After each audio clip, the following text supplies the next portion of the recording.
going to turn off my little light here and we'll get started.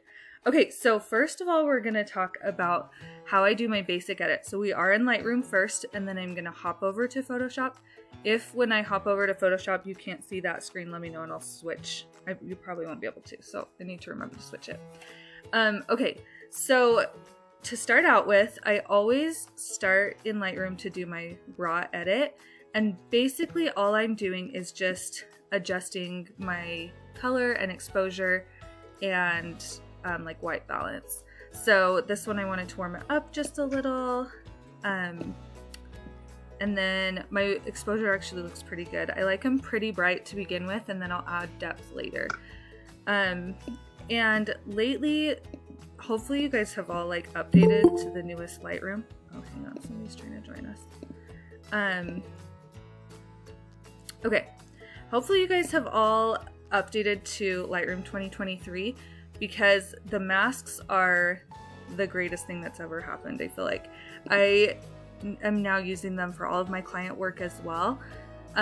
So I'll do just a little bit. I guess I should talk you through this. I added a little contrast.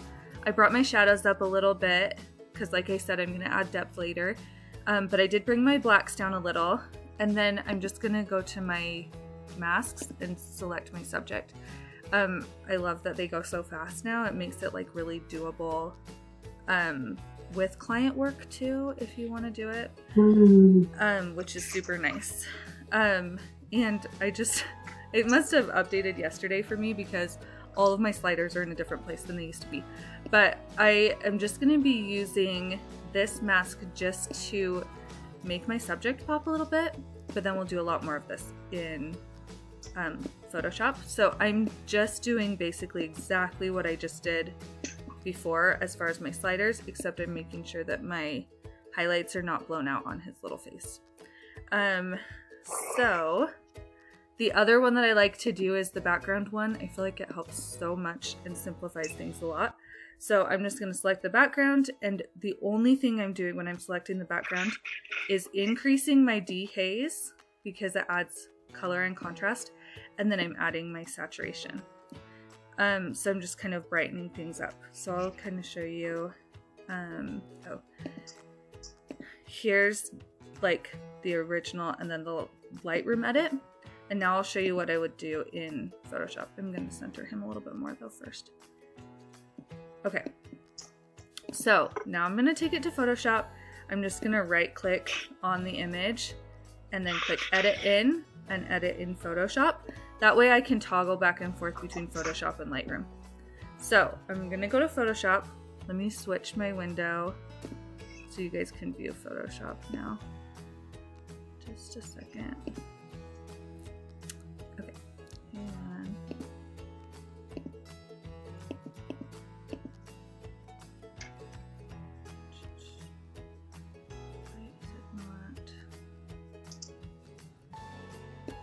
okay.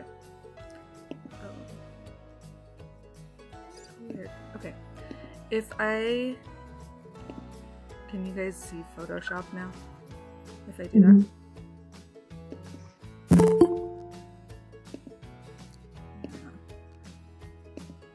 Okay. Okay.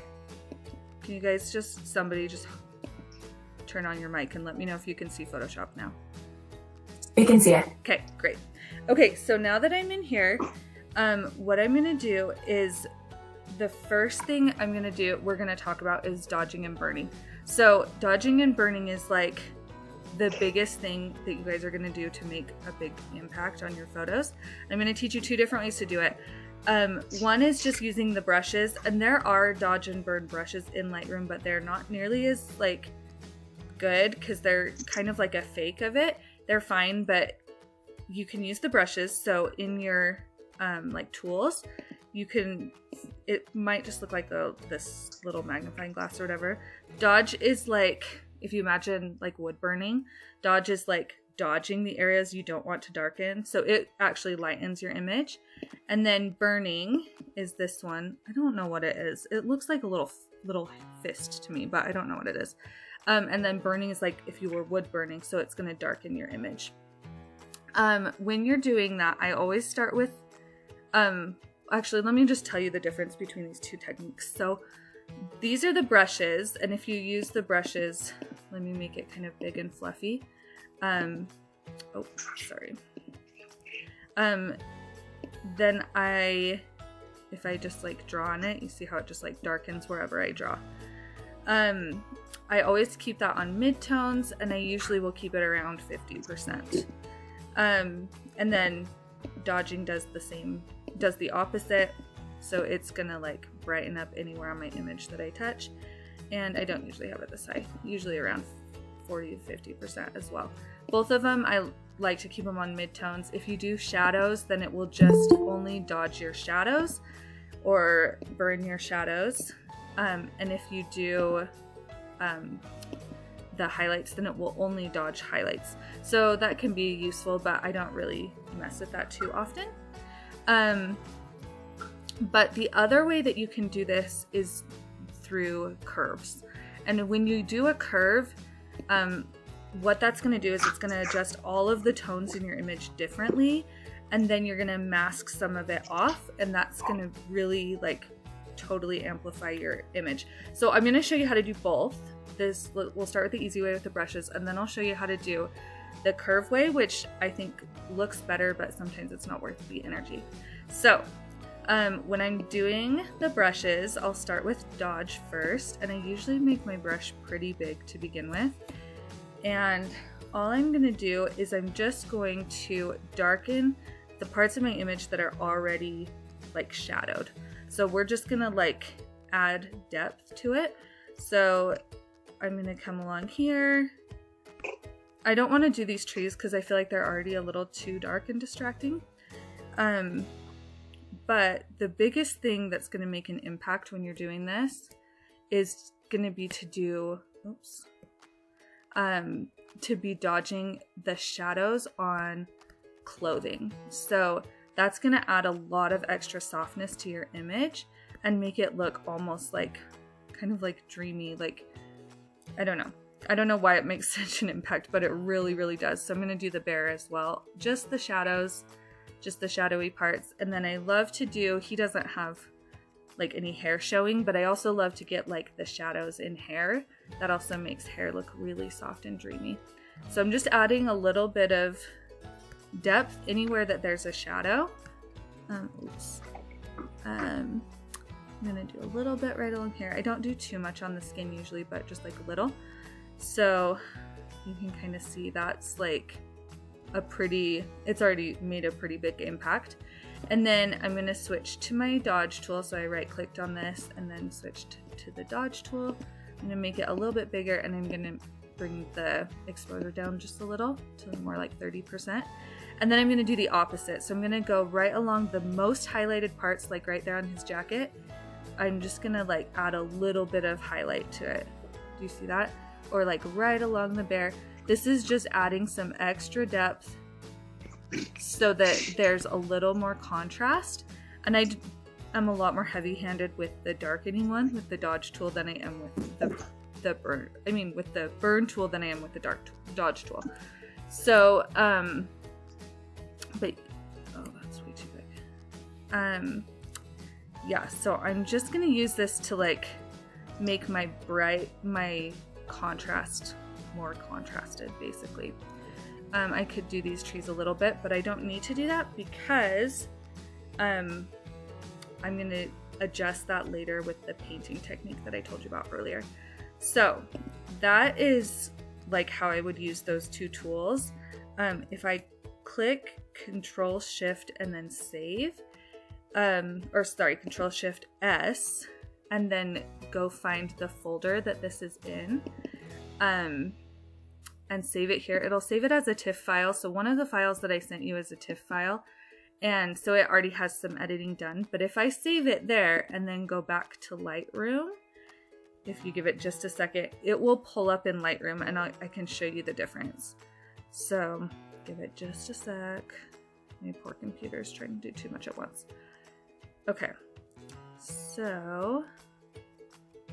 So here is the version with just dodging and burning in Photoshop compared to the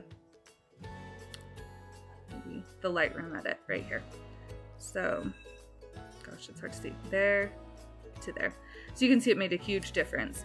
Now, let me show you how I would do dodge and burn with using curves and masks. Curves and all that stuff instead.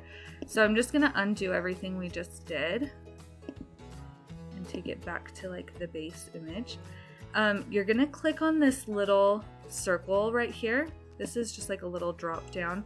It's got some different features in it. You can also click adjustments and it has all these things. You click on curves here, or if you click on tools up here at the top, you can find the curves. So there's 3 different places to find it.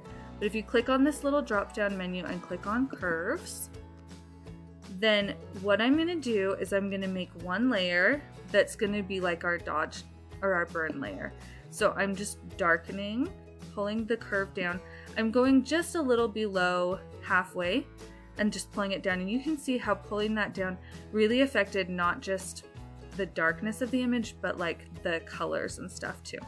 So I'm gonna do it pretty dramatic like that. And then I'm gonna make sure that I've got this mask selected, and I'm just going to click Control and Delete. What that does is that turns the mask, kind of like makes the mask invisible. Hang on, we got somebody jumping on. So the mask is hidden. So then what we'll do is we'll go to our brush tool and make sure that your brush is white. And then when you draw on your image with a white brush, it's like it's erasing off of the black. So do you see? So it's gonna just get rid of whatever, all the black that was there and show what's underneath. So I usually will put my opacity down a little bit because I don't want it 100% of what I'm seeing under there. I want to have a little more control so I can do multiple layers. So maybe I'll actually just do it like at 50%. And then I'm just going to zoom in and treat it exactly the same as I did the dodge tool before. I'm just going to come through here like this and just grab those darker, more shadowed areas. But because we're using curves, it's also kind of got like a smarter feature where it's like enhancing my color as I go. So this is, you can see, a little more work, but I think it also like pays off. It rewards you for the extra work because it does look a little bit better. So I'm gonna put those shadows kind of the same places. And then I'll do a little bit more over here on the ground. Okay, so the nice thing is you don't have to be super specific either, or like careful. You can just do that. If, let's say I put some of that, like a bunch on his face and I felt like it was too much, you can just switch your brush back to black and it will replace the mask back on it. As long as you've got that black box selected, you can take it off. It'll just put the black back on there, so it kind of hides the mask again. Okay, so I'm gonna rename this layer, where's my rename? Oh, maybe I can't find it. I feel like usually, oh yeah, there we go. To burn, just so I remember that it's there. And then if I just open another curve layer, we're just gonna do the exact opposite, but we're gonna brighten this part. So I'm just gonna go a little bit above the middle, and I'm gonna pull it up like this. And then again, Control, as long as it's selecting this, Control Delete. That will maybe give it time. Or not. Oh, what is it doing? Oh, okay, just kidding. It was Alt Delete to do the curve. I always get it confused. I have to push both.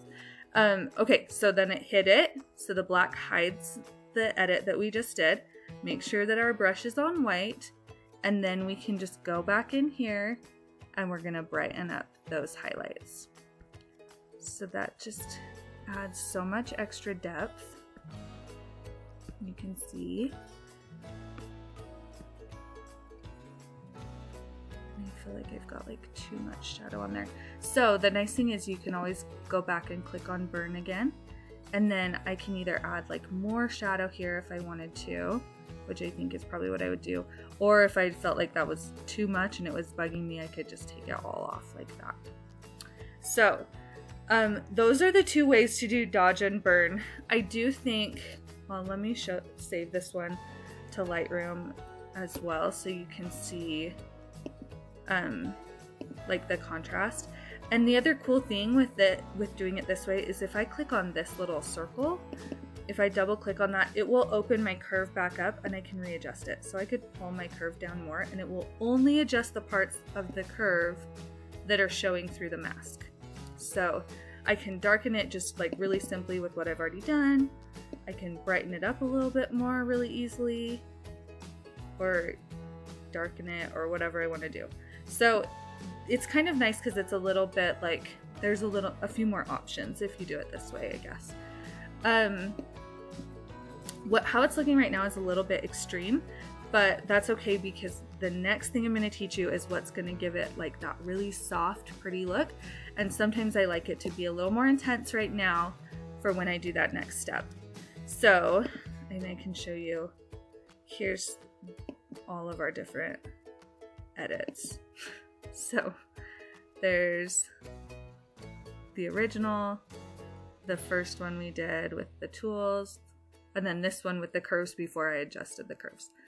So, all right, I'm going to show you actually how to paint to soften your image on this one first, and then I'm going to just really fast do it on the next image as well, so you can see the process start to finish one more time so it like stays in your head a little bit better. So I'm going to make sure that I'm clicked on the background layer, that way it won't affect the, oh, I should probably rename this one as well. Then we can remember what they are. You can make a little folder and stick these in a folder so that they're out of the way, but you can get back to them if you want to. But you can also just leave them there. Just make sure you've got the bottom layer selected. Okay, now here's where it gets really cool. So we've got a lot of contrast here and it looks good, but it doesn't look finished yet, at least to me. So I am gonna grab my eyedropper tool and I'm just gonna come over to his jacket and select kind of a medium tone. So maybe like you can click and hold to maybe something like right here. And then I'm gonna come to my brush and I'm gonna bring it down to about 10%.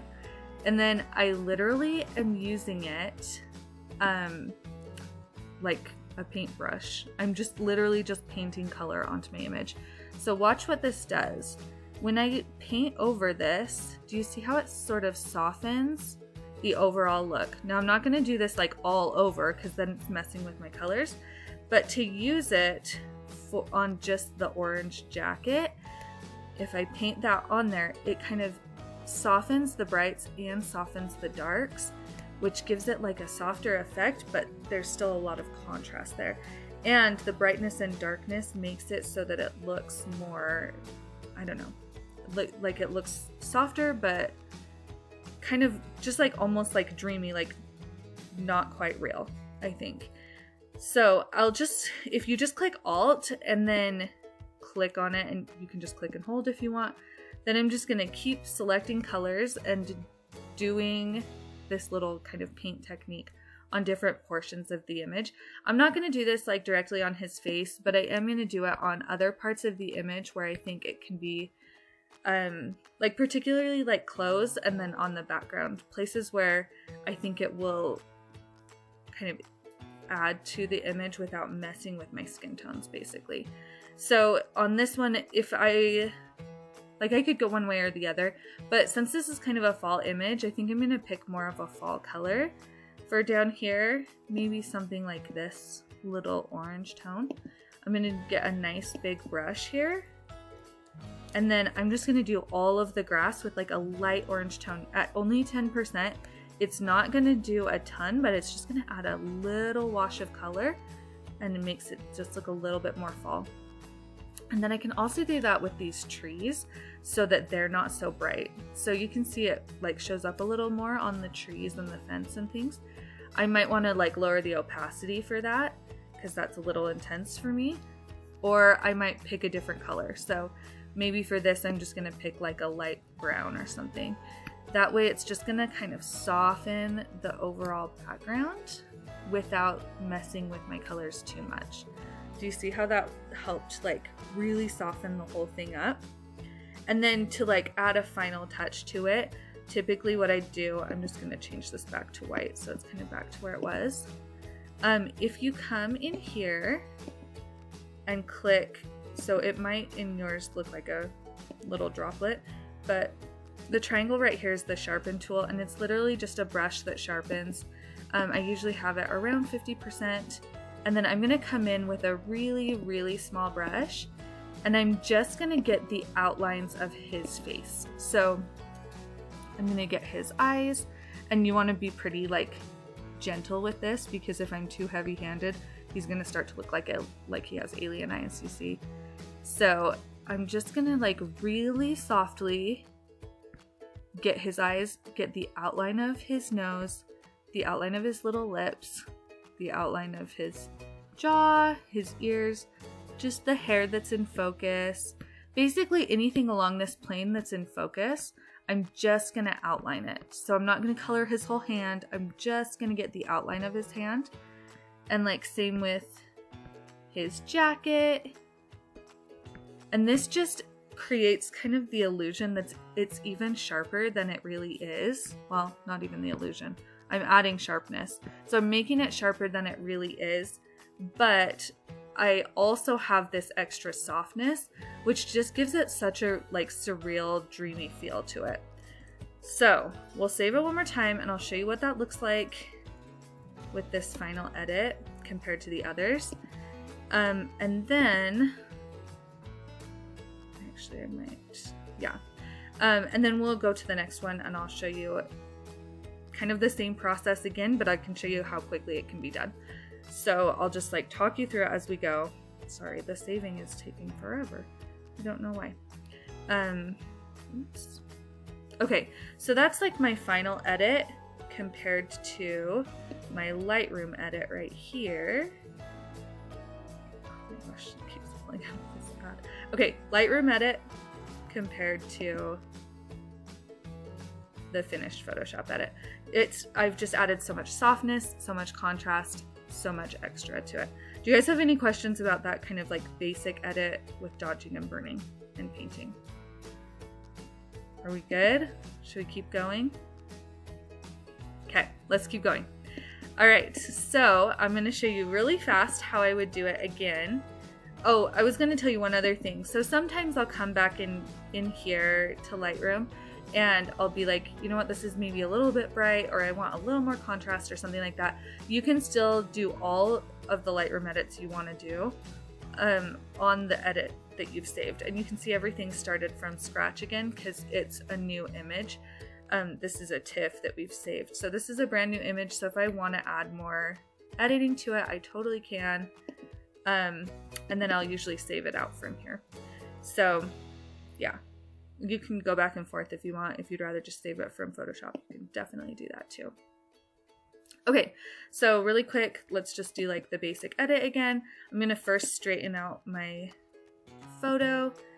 I'm gonna make sure, so I'm just kind of watching to make sure that they're like standing the way that they actually would with gravity. I have a really bad habit of always shooting a little bit sideways. And so I'm just straightening them up, making sure the sidewalk's straight, they're straight, and the tree is straight. And then I'm just adjusting the crop, so I want to make sure that they're kind of centered in there for this shot. I'm going to warm them up just a little. It's pretty warm, but I just want to make sure it's really warm and dreamy because it's so fall. And then I'm going to increase my exposure and contrast just a little bit. And then I'm just going to go straight to masks for this one. So we'll do the subjects first. And we'll make sure that they're nice and bright and pop from the background. Jeez. Usually if you do these normally, you'll know that they usually go faster. Usually when I'm not also trying to like record my screen and live stream, this goes super fast. It just takes a couple of seconds, but you know, here we are. So increasing my exposure, increasing my contrast, increasing my shadows and my whites, but I'm bringing my blacks down just a little bit to make sure there's enough contrast in there. I could also warm them up a little if I wanted to from here. I don't think I'm going to for this one. I want to get them as bright as I can without looking like they got photoshopped in. So if you get them too bright, they look fake. But I like to get them as bright as I can without it being too bright from the background and without any blown out light on their faces. So if I hover over this, there is like a teeny bit on her face. But it's like a small enough amount. I think we're okay. Yeah, I think we're good. It's not even really in focus, so that's fine. Great. Okay, then I'm gonna add a background to it. And that selects everything except my subjects. And like I said, I like to just add some dehaze. I've been seeing a lot of videos online of people talking about the dehaze slider, but they always bring it down because it gives it like a softer film look. And I am the exact opposite. I love to increase my dehaze because it adds contrast and color at the same time, and I think that's what I'm always going for. So I'm going to increase that, and I actually might bring my exposure up just a little bit so that I can add more darkness and contrast later. Okay, so I'm going to right click on this and edit in Photoshop. We'll head over there. Is that a little computer? You can do it. Okay. So this one would, before I start doing like the dodging and burning and the painting and all that stuff, I am going to show you how I would take these people out of the background because I feel like they're very distracting. You can like vaguely tell that they're people, but you can't tell who they are. They don't add anything to the story or the image. And that's usually kind of my rule of thumb when I'm taking things out of the background is, does it add to the image or does it distract? And if it feels distracting, I try to take it out. The key to removing stuff is to make sure you don't have any repeating patterns. If you look at nature, you're never going to see the exact same pattern over and over. So what I mean by that, okay, well, let me tell you what I'm doing first. Okay, I clicked right here. This is the clone stamp. I love the clone stamp. You can definitely, there's a lot of different things you can do, but I like this one because it gives me a lot of control. So that's what I'm going to show you how to do. But content aware is also really cool and works really well and things like that. Okay, I'm going to make a brush that's about like a third of the size of what I'm trying to remove. And then when I'm talking about repeating patterns, what I mean is you would never find this in nature, right? Like as soon as you see this image, your eye gets drawn right to it because nature does not create an exact perfect pattern like that. So when you are photoshopping something out of the background of your photo, you want to make very, very sure that you are not creating repeating patterns. So what I'm going to do to use this tool is I'm going to anchor it. So I'm going to click Alt, and then I'm going to choose a place where I want to anchor it that's close to the image or close to the part I'm getting rid of. So I'm going to take this part right here and I'm going to copy it over to here. So I'm going to anchor it here by just holding Alt and then clicking. And then no matter where I move on the image, my clone brush is going to show me this exact part of the image, and I could put it anywhere I wanted. So with it anchored right there, I can come over here and then I can click and hold, and it will draw everything from that area right onto this spot. Do you see if I go too far, it like gets him. So I'm going to anchor it and then I'm going to click and hold and just move some of that out. That really helps if you click and hold. It really, really helps to eliminate repeating patterns, because instead of doing this, which would be like distracting, right? Then it's like obvious that what you've been doing. So instead of doing that, if you just anchor, Alt, and then click and hold, that'll help remove that stuff from the background. So I'm just going to continue to do that. This part right here is going to be a little tricky because I don't have a lot of space to work with. So I could either zoom in and make my brush smaller, or I could use like a different part of the image if I wanted to try to do that. Like I could maybe do this here and try to kind of eliminate things as I go this way, or we can just make it smaller. But it just takes a little bit of time to really like analyze it and decide what's looking good. I don't want any of those little like weird border things, so I'm just gonna come over there and get rid of it, and I'll show you. You're just gonna keep working on it with the right colors to make sure that you are getting rid of everything you want to get rid of. And then like you can see that looks you can see a lot of editing scars right there. So I'm just gonna bring this down a little bit, like to 50%, and then just you can just kind of draw over it if you want. It's just like a matter of trial and error, basically, to make sure that you're getting the background really like cleared up. Anyway, so you'd keep working on that. I'm not gonna do it perfectly because it's gonna take a little bit. I forgot that this was kind of a complicated one. But I'm gonna just remove the rest of that and then zoom back. It's not great. We're gonna put it down at under 50%, make a nice big brush, and actually maybe just even a little lower. Nice big brush, and we're just gonna add like a little extra color onto there to help disguise some of the stuff that we've done to it.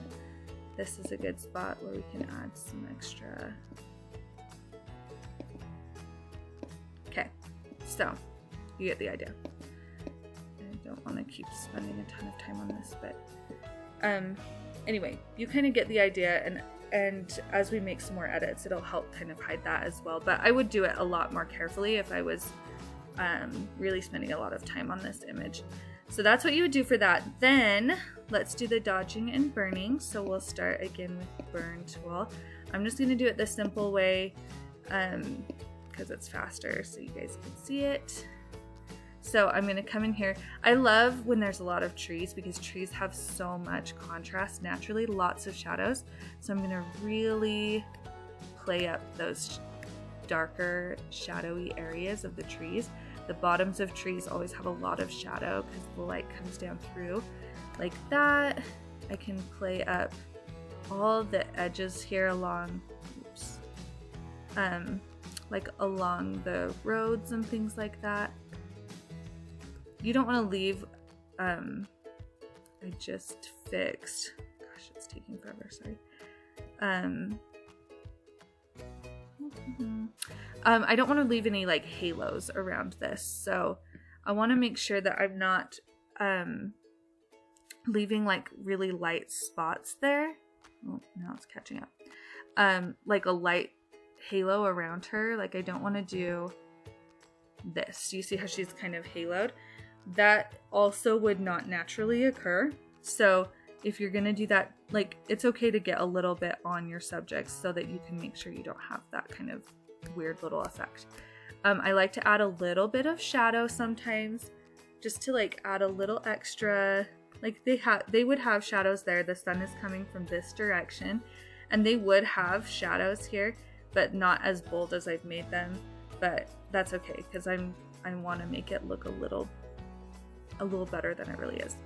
And then I'm going to zoom in and get their clothes. Like I said, the clothing is what makes all the difference. Just grab those shadows. A lot of times jeans work really well because there's like a lot of dark and light. These ones are not quite as good, but still. And then we'll add those. Did not realize this picture was still out of focus. The leaves are definitely more in focus than they are, but that's okay. This one you can see her hair.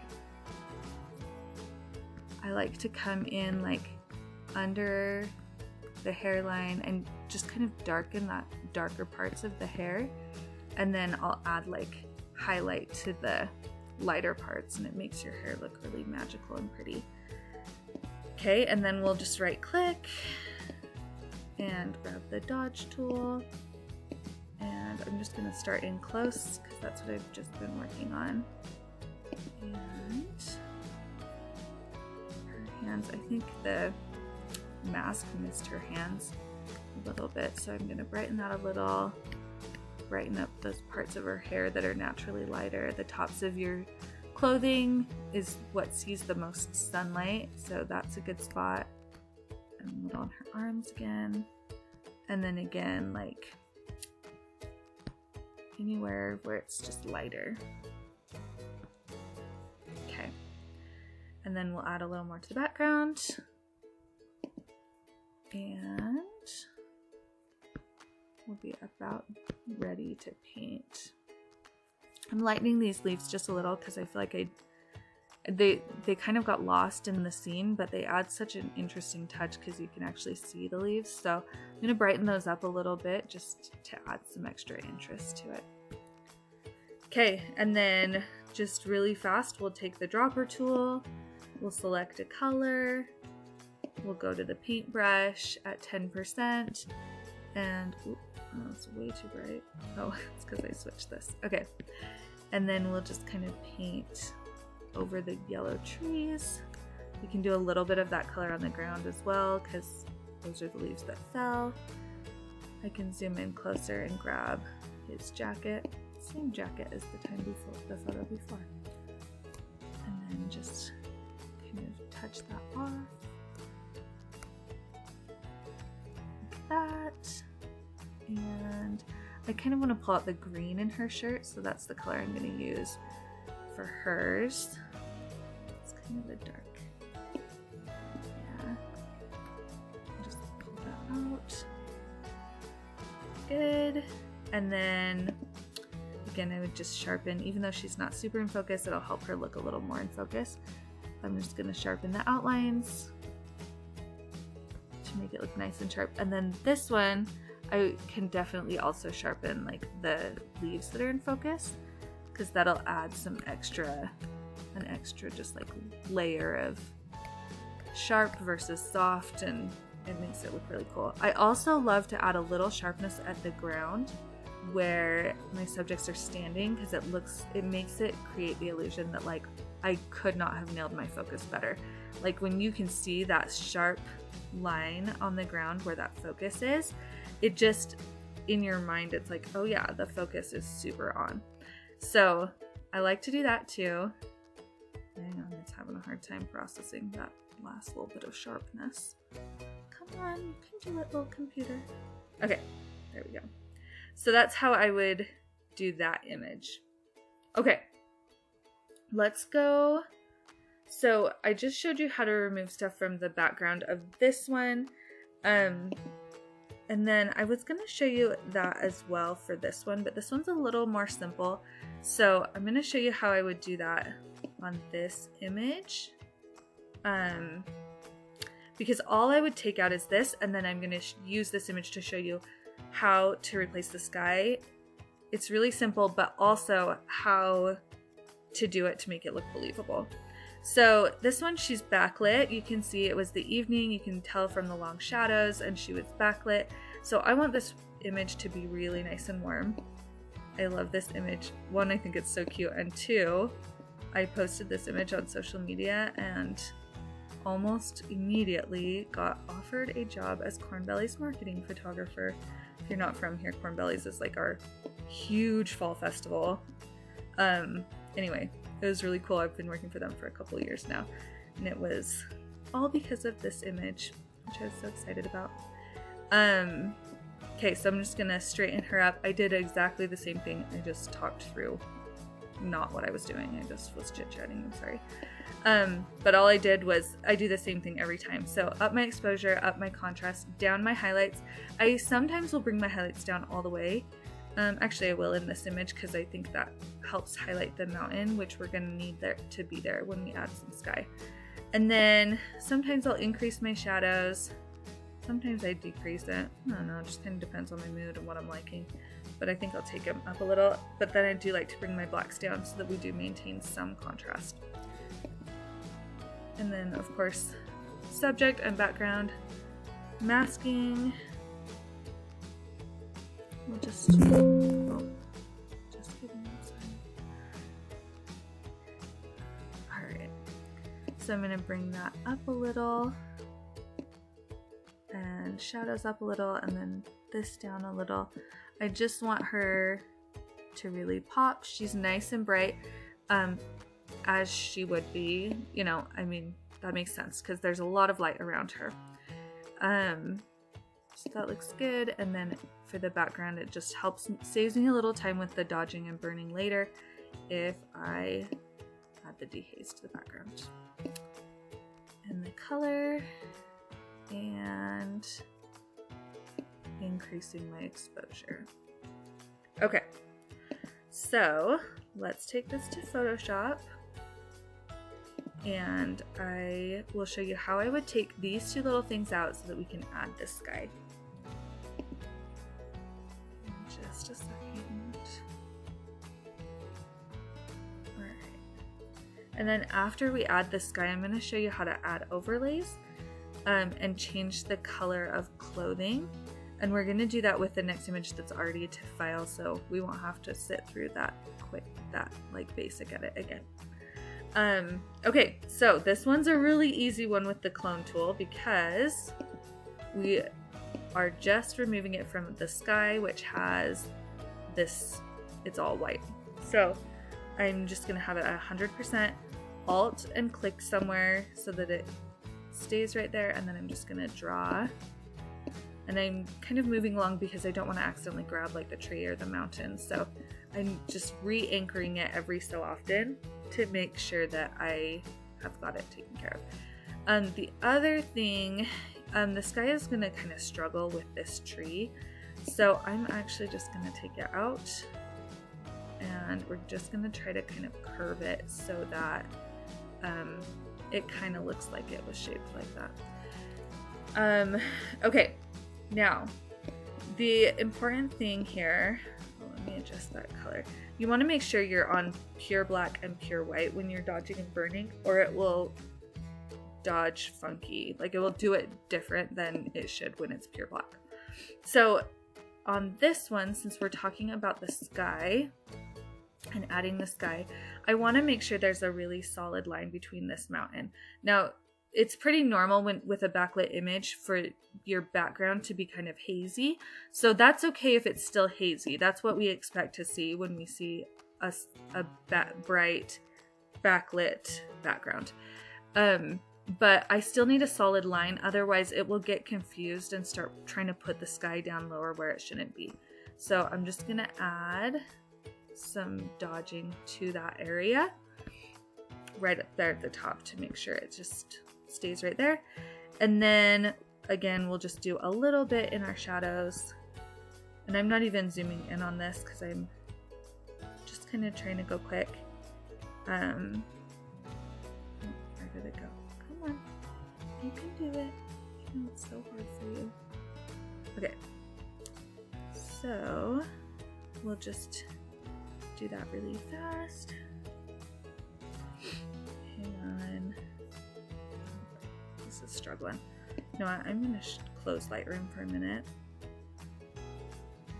There it goes. We're going to close Lightroom for just a second to make sure, free up some space so that it can manage what it's doing. Okay. So, that was way too much. Okay. Let's zoom in and just get her little cute dress. And just grab those shadows. I love, like, little girls' dresses have really good shadow in them too, in like the little folds. And then her little piggies. I also love little pigtails because they do the same thing right at the base there. We've got good shadow. Alright. That looks good. Okay. So, that looks pretty good. I'm not even going to worry about dodging anything for a minute. Oh gosh, I think I've been calling it dodging the whole time, but I'm talking about burning, of course. So we're just going to leave it at this for a second, and then we'll bring the paintbrush in a minute. But, oh, I don't know if you can see this.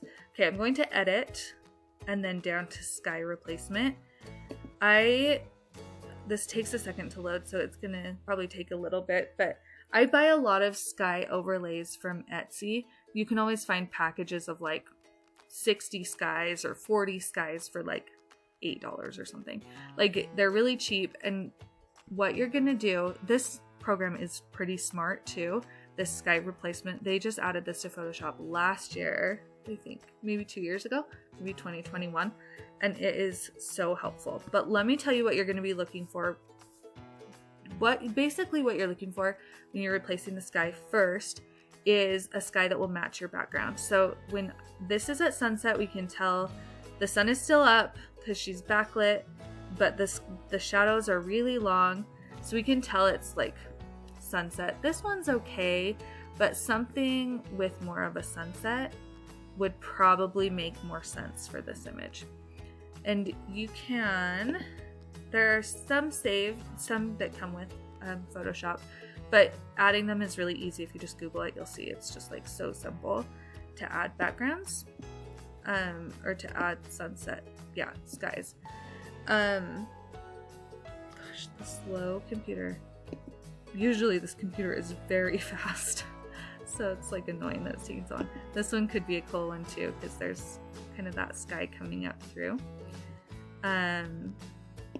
Or something like this could be really interesting because it's adding like it adds an extra layer of color.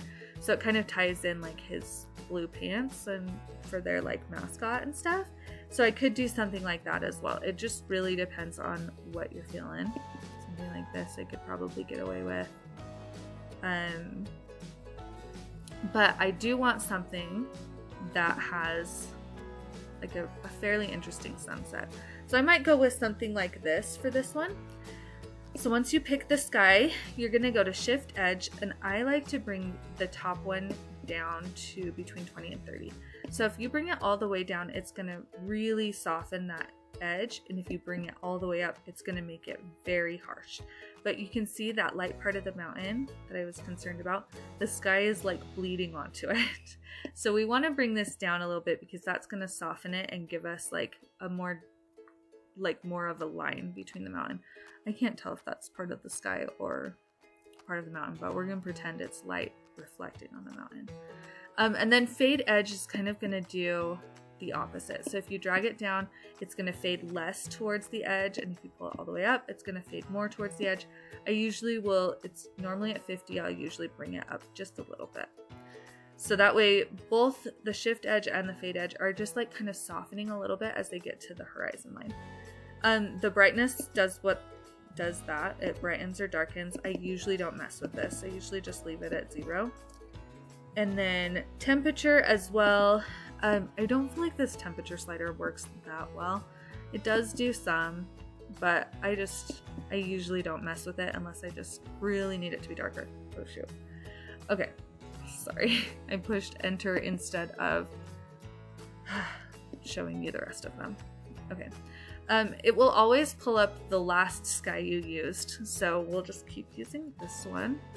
So again, like I said, while it's loading, Shift Edge down, Fade Edge up. I'm going to skip these two. Scale will do just that. It will increase the size of your sky, so if you like one specific part and really want to zoom in on it, you can. I think that was at 100.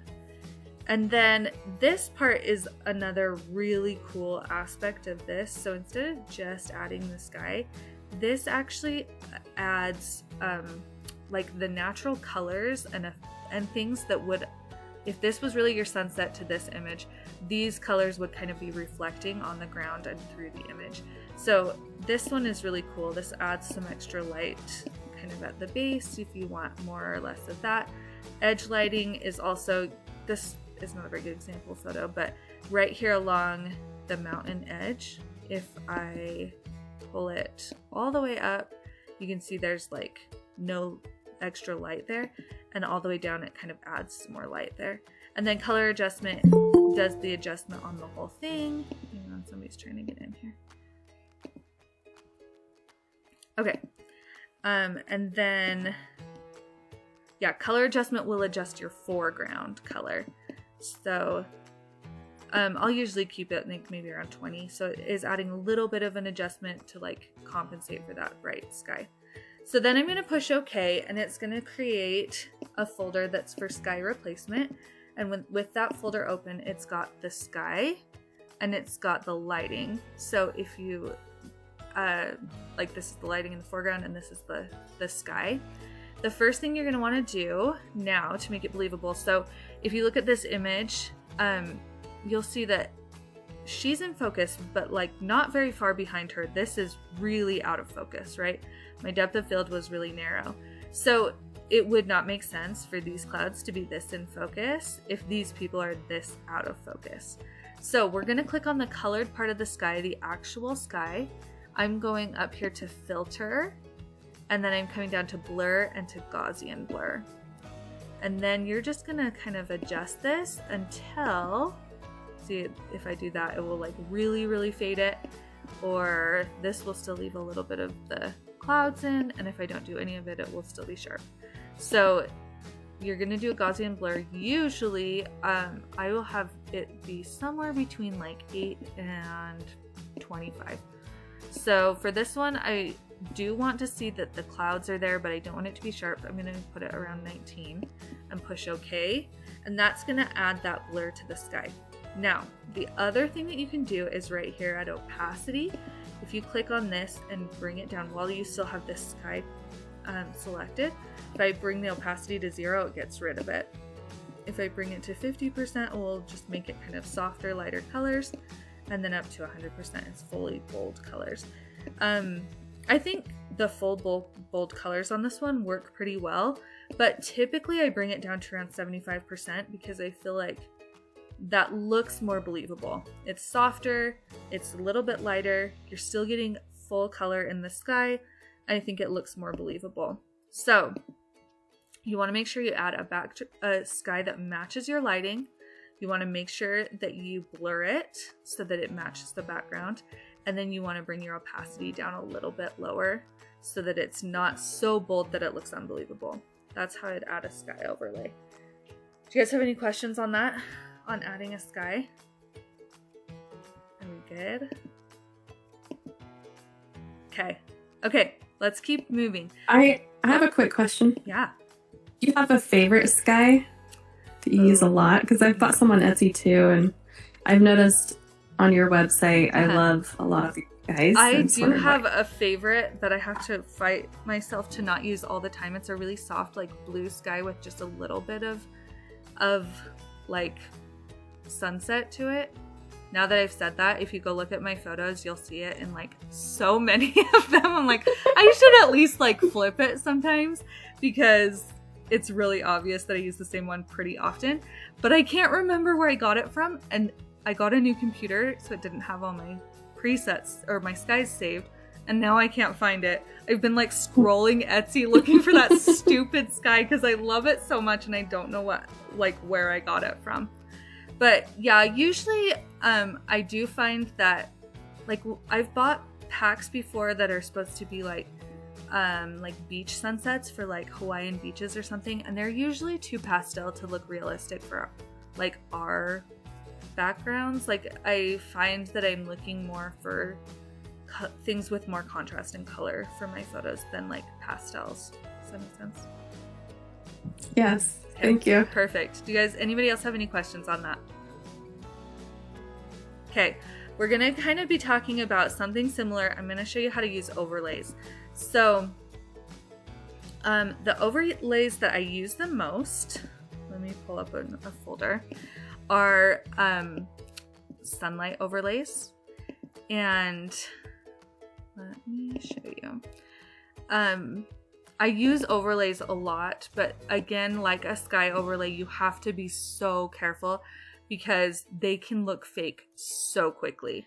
And a lot of times I'll look back at like old work, even from just a few months ago, and I'll be like, oh my gosh, that is so obvious. Why did I do that? So you've got to be really careful when you're doing overlays, just like when you're doing skies, to make sure it looks natural.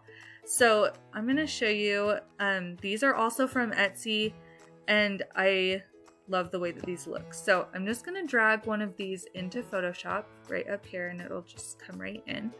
Using an overlay is so simple. So for this example, because she has all this light on her face, it's clear that there was some bright sunlight. I'm actually going to add this light overlay right up here where the sun is coming from. We can tell because of the shadow right here that the sun is coming from this direction. I'm going to add the overlay and show you how it can like just add like one extra element of interest to the photo. So while I've got this photo selected up here, I'm just going to drag this one down onto it. So now they're both open. Make sure you've got this like move tool selected, and then I'm just going to drag it over and on. Usually it says there's the different depth than the source of the document. I don't really know what this means. I just push yes. And then push OK. And then I'm just going to anchor that back up at the top so I can find it again later if I want to. So it's made a copy of this. I'm going to resize it, and then I'll show you how to get rid of it. So the overlays that you're going to be looking for if you're looking on Etsy or anywhere else are going to be black background overlays. If the black background is black, it will make it so much easier.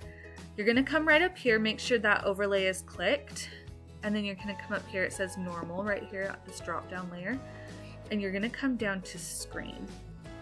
When I click on screen, it's going to get rid of everything that is in the black background and only leave the other colors.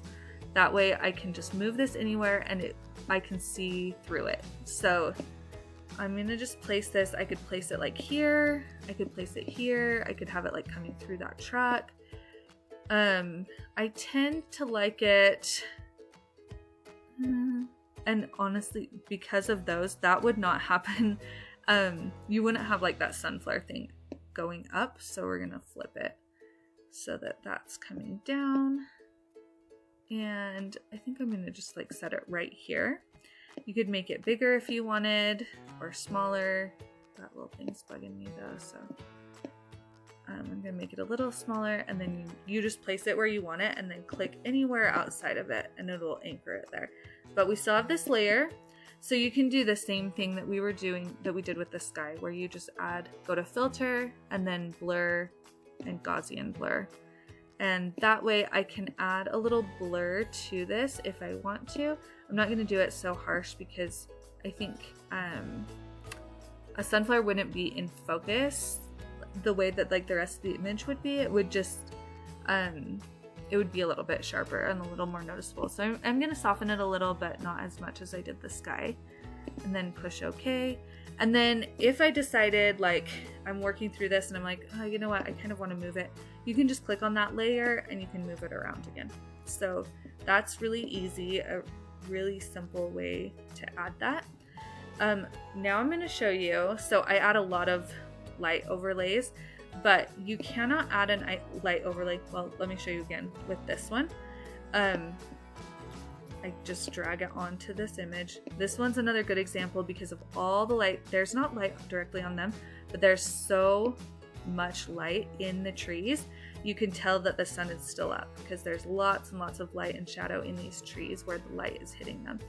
So I could drag this over if I wanted to, and like realistically, it would be possible for there to be a visible sun flare from the camera, but that is not touching my subjects.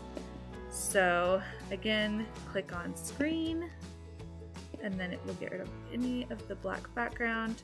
And my favorite way to use these is to place it somewhere where there's like some white, bright sky anyway, something like right here, where it just adds like an extra touch of light, but it's not so obvious that it's like this. Do you see that? How big of a difference? Like that doesn't look believable, but that definitely looks like that's believable, and it adds an extra, just a little bit extra to this image to make it interesting. That one I wouldn't even bother blurring that one because I can't see very much of it, but I'm getting just a little touch of light from that. So does that make sense for light overlays? Do you guys have questions on adding light? Okay, in this photo,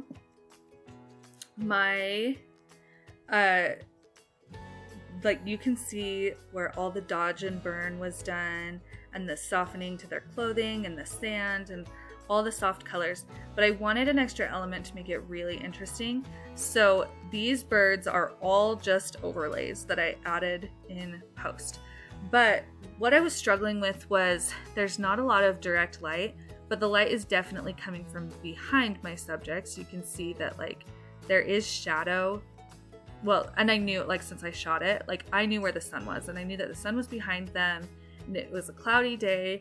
And so I had to make sure that these overlays had the light coming from the right direction. See how that bird is a lighter wing on this side? He's not coming from the right direction. But the rest of them, like I took them one at a time. I should have flipped him, and it bugs me every time I see this image because everybody else has light on the right, on the side that my kids do, on this side where the light is. And so when I was adding these overlays, I had to try to remember to flip them so that the light was correct, and then I blurred them a lot to make sure that they looked about as blurry as where they were flying in the background. So that was kind of my measurement. These ones were bigger, they were supposed to look like they were closer, so I didn't blur that one quite as much as like this one, which is really blurred because he's smaller and further back. So what you really want to be doing when you're adding overlays like these is just making sure that it looks believable. And sometimes that just means like editing and then just leaving it alone and standing up and walking away for 15 minutes, then coming back and looking at it again and seeing what adjustments need to be made. But I think these birds add as much impact blurry because it still looks like I caught this like really interesting moment where these birds were flying behind them. And it's almost even more impactful because it looks real, right? If they were all in focus, it would be like, what is happening? They would just look so fake. So when you're using overlays, whatever kind you're using, you want to make sure they match your lighting more than anything else. Does that make sense? Okay. You guys have questions on that one? Are we good on that? Okay. I'm going to assume we're good on that one. Okay, the last thing, let's just use this one. I didn't get through that last edit or that last photo, but we can go back and do it if you guys want to in a few minutes. Or if we're good, we can just do the Q&A in a second. But this last thing I'm going to show you is I'm going to show you how to change the color of something in post. So this is one other element that makes such a huge difference. I do this all the time because when it's too expensive to have like clothing that matches every occasion. Two, it's a lot of times, like sometimes with this image, this was like I set up this shoot, but like with this one, we were going on a walk and they were just wearing the clothes they were wearing, and like you never know what they might be wearing. Or sometimes like a wall in my house, like I'm like, oh, I wish this wall was this color to add like a moody ambiance to it or something like that. Like there are so many times when just being able to change the color in post instead of having to worry about it before is just a lot simpler, especially for busy moms. So plus this is also really, really helpful technique if you shoot clients, because very, very often I will do like an extended family session and then somebody will come back and be like, I did not realize so-and-so's shirt was so different from the rest of us or so bright or whatever, and they'll ask me to like adjust the color. So knowing how to do this, it is so easy, and it really can help with the overall feel of the image, because then you don't have to worry about making sure your clothes perfectly match your background or everybody perfectly matches each other, because you can just adjust as you go. So let me show you. Let's see. Okay. Just making sure we're all still here. Okay, so I'll show you really fast. Make sure your background layer is selected. And then you're gonna come right down here. It might be right now the quick select tool, which is this little box, but you're gonna come, object select. We're gonna right click and choose quick selection tool. This tool is so awesome. So you wanna make sure up here that you're on the plus brush, but there's also a minus brush. I'll show you how they work.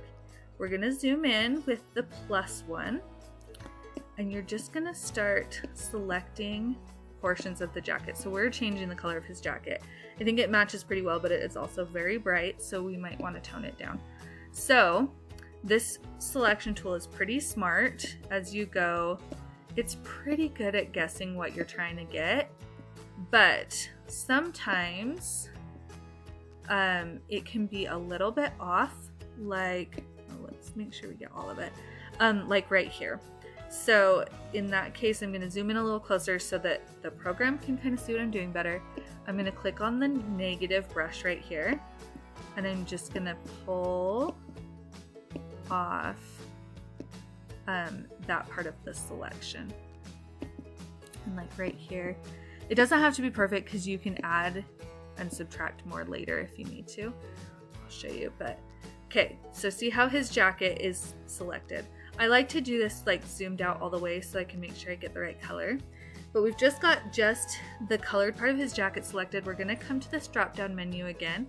Remember when we were doing the dodge and burn, we used this to go to curves. This time we're gonna go to hue and saturation. Again, you can also find that in the adjustments panel. If you go to hue saturation, it's this one.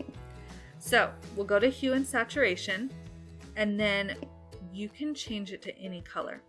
But what you really want to make sure you're doing is you're going to come and click on this button, which is colorize. And if you click on colorize, then it will keep all of your shadows so that it looks natural. So if it wasn't colorized, it's just like throwing these like really bright colors on, and it's kind of messing with shadows and things like that. When I colorize it, do you see how it's also affecting the color? It's kind of like blending with the color from behind. So you can decrease the saturation, so I could make it like really match his jacket if I wanted, or his hat maybe if I wanted to. And then you can like do brightness or like lighter or darker. In this case, I think adding a little bit of darkness kind of helps with that. Now, obviously we missed a part right here, and do you see how the bear has some color reflection on it? So we've got a mask on here though, so it's no big deal. Remember how the black is hiding it and the white is showing it. So we want to make sure that we are on the white brush, and then you can just, oh, but I'm at 10%. You can use the white brush to brush over those areas, and it will take that dark mask off of these areas, or it will like reveal it instead of hiding it. But see how I like went out of bounds and then it messes with that? So you want to make sure that you're getting in nice and close and not doing it from far away. So let me show you. Here we go. So I'm just gonna come right along here. It's okay if it's like a little bit off, like that's a little too much. So I would just switch it back to black. See, like that. And then you're just gonna go along, right along this edge with a small brush to make sure that we're kind of getting rid of all that orange. I am getting it pretty far off. But we'll just, yeah, so you'll just keep adjusting that until you've got it where you want it. And then you're going to use the same brush for color correction, but you're just going to use it at a lower opacity. So because we changed it to this color, that's going to be the color that would be reflecting on the bear instead of the bright orange. So we'll do a little bit bigger brush so that I can just do a like nice wide sweep across this. And then I'm going to put this down at about 30%, 35%. And I'm just going to sweep down across, and then maybe a second time. And that's going to make it look like that's the color that was reflecting instead of that bright orange. Okay, so really, really simple. Because it's a mask, again, you can click on this on hue saturation and you could adjust it again if you wanted to. So that is the easiest way to change colors, and that gives you a lot of like flexibility. I really should clone out his little blue underpants in there, but that gives you a lot of flexibility if a color is bothering you. It's so easy to fix. Okay, So I think that is everything that I was planning to cover. So do any of you guys have any more questions for me? We'll take like a little bit to do some Q&A if you guys have any questions. Yeah. I have a question. So I looked on your website and it said that you include 100 images with your session fee. And I thought, do you go through this process for every image? No. So no, I don't. I do this process for all of my personal work. I do the basic process with the masks in Lightroom for my client work. So it gets at like probably 75% of the way there. Like that extra that you do in Photoshop makes such a huge difference, but there's no way I would never finish editing a session. So. Okay. Okay. Who else has questions? Anybody else? I have a quick question. Yeah. When you were doing the quick select tool and you had the plus brush, how do you change it to the minus brush? Quick select. Oh, okay. Hold on. I just took it off present, but let me show you again. Hold on. Okay, it's so easy. Let me show you. This poor little computer is just having such a hard day. It's okay.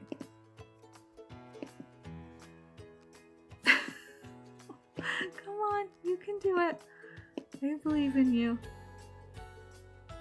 It's just like choosing. It's in the top left corner. So up in the top left corner, there's like 3 brush icons and they look exactly the same. One is like the original one and then one has a plus and one has a minus. So you just toggle back and forth between them at the top. Yeah. Awesome. Thank you. Yeah, you're welcome.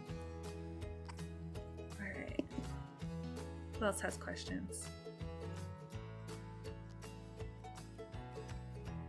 Anybody? Was that pretty clear? Hopefully this felt like useful to you guys. Hopefully you got at least something out of it, like 1 or 2 things. I feel like even if when I take classes, if I can like come away with like 1 useful thing, then I'm like, okay, it was worth my time.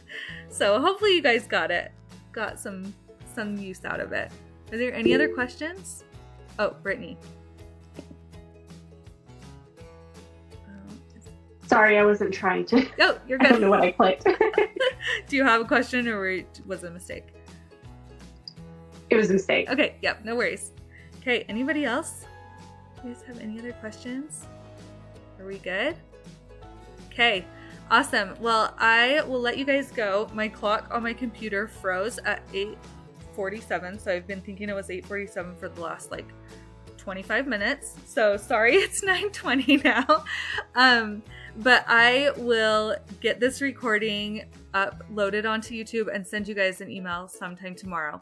So that way you can refer back to it. I'll leave it up in like forever. So anytime you need to refer back, you can totally just like go watch the video again.